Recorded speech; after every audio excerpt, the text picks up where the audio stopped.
Some people who'd like a bit more compensation are farmers down in Victoria. Now, we've known for a long time that there will have to be swathes of new power lines built through the middle of Victoria for an interconnector between Victoria and New South Wales in order to make the grid work with all this new renewable energy that is coming online.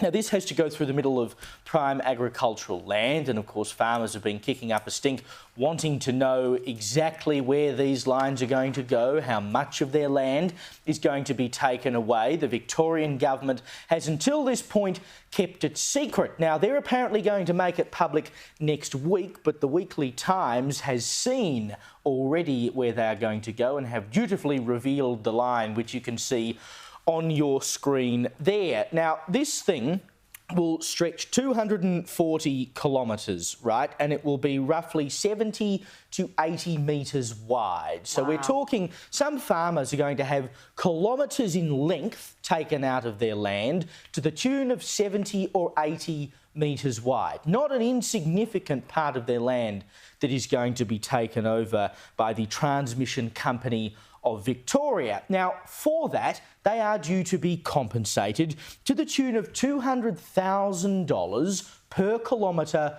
over 25 years. That equals $8,000 a year.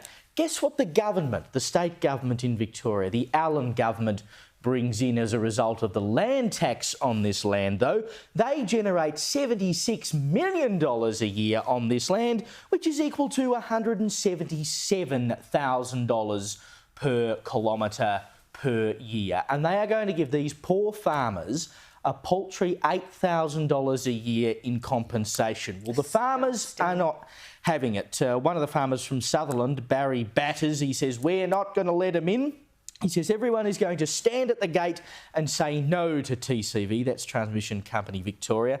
99% of the landholders from Bulgana to 10 kilometres north of Wuranook were ready to join forces to block TCV's access. We'll make it hard for them, he said. They're going to go, old style and chain themselves to gates instead of trees, I suppose. But what a disgusting situation where people who are simply trying to run cattle and sheep and grow food and whatever and keep us alive. To keep us alive and give us clothes to wear, etc., are going to have their land compulsorily acquired for this infrastructure that we only need because we're pursuing this crazy green dream of renewable energy.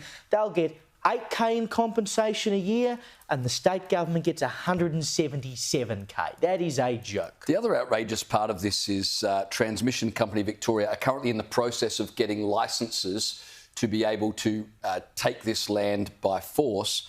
And yet the map that we showed on screen just a moment ago has only just become public. This has all been They've only just found out. Yeah, so locals have just learned this and preparations are already underway. The other thing is it's not just farmers who are being affected, but every Victorian person who pays their electricity bill. This transmission line is costing $3.5 billion. And of course, the cost of that is added to everybody's electricity bill. And it's blown out, of course, as everything does with renewables, and in Victoria by another $577 million. So it's now up to close to $4 billion that gets added to people's electricity bill. So everybody is losing from this. Yeah, and we know it, well, they now know. We just found out along with them. This affects at least 141 different private properties. Elsewhere in different shires, the numbers are unknown. They haven't crunched them yet. But that is a heck of a lot of farmers who have just found out these massive swathes are going to be cut through their land if and when this application is approved. And like you say, the TCV's parent company, who made this a lot more expensive by making the transmission lines a hell of a lot longer, that's just going to be paid off by Victorians via their electricity bills. This isn't fair on anyone at all in this equation.